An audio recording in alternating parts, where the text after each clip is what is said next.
মাত্র কিছুদিন আগে প্রায় প্রত্যেকটা বাংলা মিডিয়া বলাই যায় এমন একটা জল্পনা ছড়িয়ে গেল যে আপনি টিকিট পাচ্ছেন, এবং সেটা এমন দাবানলের মতন ছড়ালো যে বাধ্য হয়ে আপনাকে একটা সোশ্যাল মিডিয়াতে পোস্ট দিতে হলো যেখানে এই জল্পনার কোনো ভিত্তি নেই, এবং সেটা তো পরে প্রমাণিত হলো।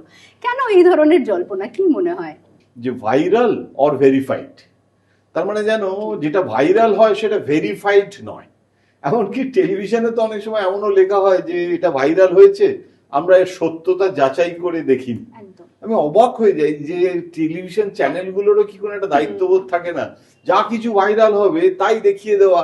আমার পুত্র বিদেশে থাকে, সে কর্মরত, সে আমাকে ফোন করে বলছে যে বাবা এর আগে একবার এরকম একটা সিচুয়েশন হয়েছিল, এটা কিন্তু রাজ্যসভার এই গুজব, এটা দ্বিতীয়বারের গুজব, এর আগেও একবার এরকম রটেছিল, তখন আমি দিল্লিতে থাকতাম।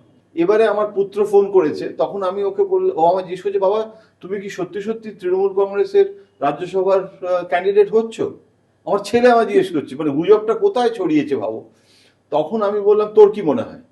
তখন বললো আমি জানি না, কিন্তু তুমি যদি তৃণমূল কংগ্রেসে, তুমি সাংবাদিক, সারা জীবন ধরে তুমি একটা লক্ষণ রেখা অতিক্রম করনি, ঘনিষ্ঠতা হওয়া ব্যক্তিগতভাবে, সে তো আমি আডবাণীর ঘনিষ্ঠ ছিলাম, বাজপেয়ীর ঘনিষ্ঠ ছিলাম, বা আমি নরেন্দ্র মোদীর ঘনিষ্ঠতা আমি অর্জন করেছি আমার জীবনে সাংবাদিক হিসেবে, কিন্তু আমি তাই বলে বিজেপি হয়ে যাইনি। কিন্তু এটাই তো ওল্ড স্কুল অফ জার্নালিজম ছিল। তো আমি মমতার ঘনিষ্ঠ হওয়া মানে আমাকে তৃণমূল কংগ্রেসের মুখপাত্র বা তৃণমূল কংগ্রেস হতে হবে তার কোনো মানে নেই।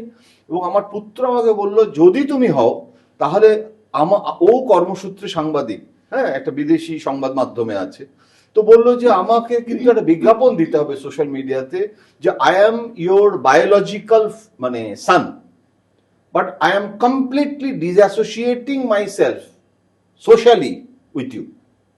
তো সামাজিকভাবে আমি তোমাকে অস্বীকার করছি।